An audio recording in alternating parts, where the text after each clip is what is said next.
Dahulu kala ada seekor induk babi dan ketiga anaknya. Tiga bersaudara memiliki tinggi yang sama, bulat, merah jambu, dengan ekor lucu yang sama. Sepanjang musim panas babi bermain di rumputan hijau, berjemur di bawah sinar matahari, berjemur di genangan air. Tapi kemudian musim gugur telah tiba. Suatu hari ibuku berkata sudah waktunya mereka memikirkan musim dingin. Dia meminta mereka untuk membangun rumah besar. Sang adik berkata bahwa musim dingin masih jauh. Kakak tengah berkata bahwa dia akan membangun rumahnya sendiri saat dibutuhkan. Dan sang kakak memutuskan untuk membangun rumah itu sendiri. Saudara laki-laki dan perempuan yang lebih muda tidak melakukan apa-apa selain memainkan permainan mereka. Itu menjadi semakin dingin setiap hari. Sang adik memutuskan untuk membangun rumah dari jerami. Saudara tengah mengira akan sangat dingin di rumah jerami di musim dingin. Dia memutuskan untuk membangun rumah dari ranting dan ranting. Menjelang malam perumahan mereka sudah siap. Mereka sangat bangga pada diri mereka sendiri dan tidak pernah merasa cukup dengan bangunan mereka. Sekarang mereka bebas dan dapat melakukan apapun yang mereka inginkan. Mereka memutuskan untuk pergi ke kakak laki-laki mereka dan melihat rumah seperti apa yang telah dia bangun untuk dirinya sendiri. Kakak laki-laki sedang sibuk membangun. Dia mengoleskan batu, menguleni tanah liat, dan perlahan membangun rumah yang andal dan tahan lama. Adik laki-laki menemukan kakak mereka sedang bekerja. Mereka sangat terkejut dengan jenis benteng yang dia bangun. Kakak laki-laki itu dengan tenang terus bekerja. Adik-adik dan adik tengah mulai bercanda dan menertawakan rumahnya. Mereka begitu geli sehingga jeritan mereka bergema jauh di halaman. Kakak laki-laki meminta untuk diam karena serigala bisa mendengar mereka. Adik-adik laki-laki dan menengah semakin terhibur. Mereka memutuskan bahwa kakak laki-laki itu hanya seorang pengecut. Dan kedua saudara pemberani itu pergi berjalan-jalan. Dalam perjalanan, mereka bernyanyi dan menari, dan ketika mereka memasuki hutan, mereka membuat begitu banyak suara sehingga mereka membangunkan serigala yang sedang tidur di bawah pohon pinus. Serigala yang tidak puas dan lapar pergi ke tempat di mana jeritan dua babi bodoh itu datang. Saudara-saudara berjalan dengan riang dan berbicara tentang betapa mudahnya mereka menangani serigala. Dan tiba-tiba mereka melihat serigala hidup yang nyata. Dia berdiri di belakang pohon besar. Dia memiliki mata yang sangat jahat dan mulut bergigi besar. Saudara-saudara begitu ketakutan sehingga ekor mereka yang kurus gemetar dengan halus. Serigala bersiap untuk melompat, dia mengatupkan giginya dan mengedipkan mata kanannya. Anak-anak babi itu tiba-tiba tersadar dan, memekik melintasi hutan, bergegas melarikan diri. Mengumpulkan awan debu, mereka bergegas ke rumahnya masing-masing. Adik laki-laki itu berlari ke gubuknya yang beratap jerami dan membanting pintu di depan serigala. Serigala menggeram dan menuntut untuk membuka pintu. Adik laki-laki, karena takut, tidak bisa mengucapkan sepatah kata pun. Kemudian serigala mulai bertiup. Atap ringan segera terbang dari gubuk jerami. Serigala itu menarik napas dalam-dalam dan meniup untuk kedua kalinya, dan rumah jerami itu terbang ke segala arah. Serigala itu senang, mematahkan giginya dan menerkam adik laki-lakinya. Tapi babi itu dengan cekatan mengelak dan lari. Dia lari ke rumah saudara tengah.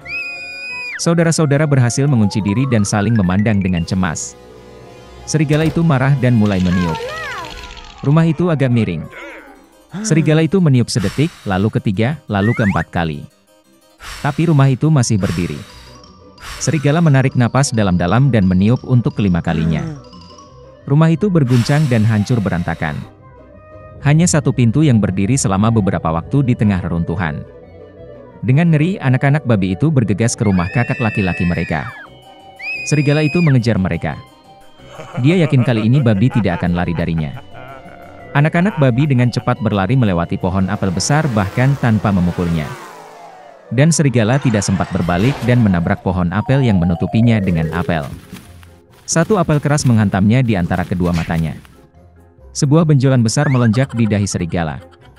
Pada saat ini, adik laki-laki dan tengah berhasil lari ke rumah kakak laki-laki mereka dan mengunci pintu. Serigala berlari ke pintu, menggeram dan menuntut untuk membuka pintu. Adik-adiknya sangat ketakutan dan tidak bisa membalasnya. Dan kakak laki-laki itu tahu bahwa dia dan saudara-saudaranya tidak perlu takut di rumah batu yang kokoh. Kemudian serigala menghirup lebih banyak udara dan meniup secepat yang dia bisa. Tapi tidak peduli seberapa banyak itu meledak, tidak ada satu batu pun yang bergerak. Dan kemudian dia melihat ke atas dan melihat cerobong asap besar dan lebar di atap. Dia dengan hati-hati naik ke atap dan mulai turun dari pipa. Babi mendengar suara gemerisik. Kakak laki-laki itu segera menebak apa yang terjadi. Dia segera bergegas ke kuali, tempat air mendidih, dan membuka tutupnya. Serigala itu turun dari pipa dan langsung jatuh ke dalam kuali. Matanya membelalak ke dahinya. Serigala yang tersiram air panas terbang dengan raungan liar, dan bergegas ke hutan. Dan ketiga babi kecil itu menjaganya dan senang karena mereka dengan cerdik telah memberi pelajaran kepada perampok jahat itu. Sejak saat itu, saudara-saudara dan ibu mereka mulai hidup bersama di bawah satu atap. Suatu ketika, ada seorang raja yang memiliki 12 putri cantik. Mereka semua tinggal bersama di sebuah ruangan yang besar dan indah. Raja sangat menyukai putri dan membesarkan mereka dengan kejam. Ketika putrinya pergi tidur, dia menutup pintu mereka dengan kunci. Tetapi setiap pagi sesuatu yang aneh terjadi. Ketika para putri meninggalkan ruangan, sepatu mereka sangat rusak seolah-olah mereka menari sepanjang malam. Raja harus membeli sepatu baru untuk putrinya setiap hari. Tidak ada yang bisa memecahkan teka-teki para putri. Suatu ketika raja berjanji untuk menikahi salah satu putrinya jika seseorang akan memecahkan misteri sepatu itu. Selain itu, pemenangnya akan menjadi ahli waris raja. Tapi pemberani hanya punya waktu 3 hari 3 malam untuk ini, kalau tidak dia akan dieksekusi. Banyak pemuda kerajaan, serta pangeran asing, datang untuk mencoba peruntungan. Siang dan malam mereka menjaga pintu kamar tidur ke-12 putri. Tapi tidak satupun dari mereka bisa memecahkan teka-teki ini. Maka seorang pemuda lain memutuskan untuk mencoba peruntungannya. Dalam perjalanan ke istana, dia bertemu dengan seorang nenek tua. Dia sangat lapar dan meminta sepotong roti. Pria muda itu memberi wanita tua itu semua makanannya. Nenek sangat senang karena tidak ada yang pernah begitu baik padanya. Sebagai tanda terima kasih, dia menghadiahi pemuda itu jubah ajaib yang membuat orang yang memakainya tidak terlihat.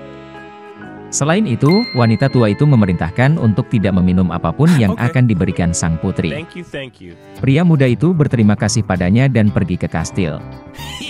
Ketika pemuda itu tiba, raja menyambutnya dengan gembira dan membawanya ke kamar putri. Pemuda itu mulai menjaga pintu mereka. Menjelang malam, sang kakak menawarinya segelas anggur. Anak laki-laki dalam perjalanan itu sangat lapar dan haus. Dia melupakan kata-kata nenek tua itu dan meminumnya dari gelas tanpa ragu. Segera dia merasa mengantuk dan tertidur. Pemuda itu tidur sepanjang malam, dan ketika dia bangun hari sudah pagi. Dia menyadari bahwa sang putri telah menaruh obat tidur di gelasnya. Dan kemudian pemuda itu teringat kata-kata wanita tua itu. Menjelang malam, adik bungsu menawarinya segelas anggur. Tapi kali ini dia berhati-hati. Pemuda itu mengambil gelas itu dan berterima kasih kepada sang putri. Ketika dia pergi, dia menuangkan anggur ke dalam vas di dekatnya. Ketika malam tiba, pemuda itu mengenakan jubah ajaibnya dan segera menjadi tidak terlihat.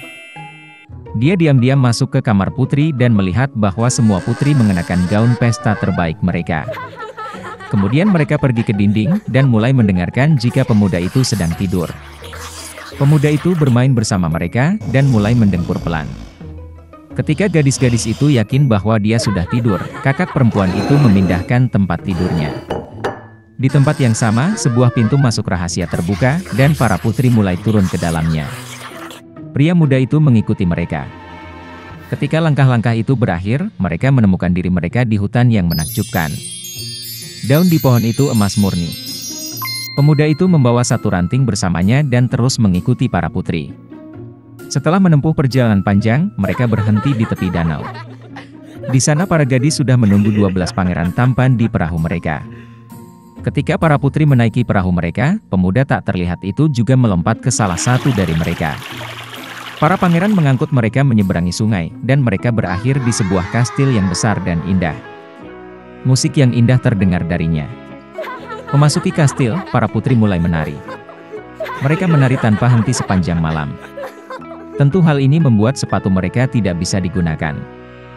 Di pagi hari, para putri berlayar dengan perahu kembali ke samping rumah. Mereka berjalan melewati hutan lagi, dan menaiki tangga panjang menuju kamar mereka. Pemuda itu senang karena dia telah memecahkan teka-teki sepatu ke-12 putri. Segera raja muncul di hadapan pemuda itu. Pemuda itu menceritakan semua yang dia lihat. Raja pada awalnya tidak mempercayainya, tetapi dia menunjukkan ranting emas dari pohon ajaib. Raja menyadari bahwa pemuda itu mengatakan yang sebenarnya dan menepati janjinya. Dia mengizinkan pemuda itu menikahi salah satu dari 12 putri. Pemuda itu memilih adik bungsu karena mereka jatuh cinta pada pandangan pertama. Setelah beberapa waktu, pemuda dan putri muda itu menikah. Dan mereka hidup bahagia selama-lamanya.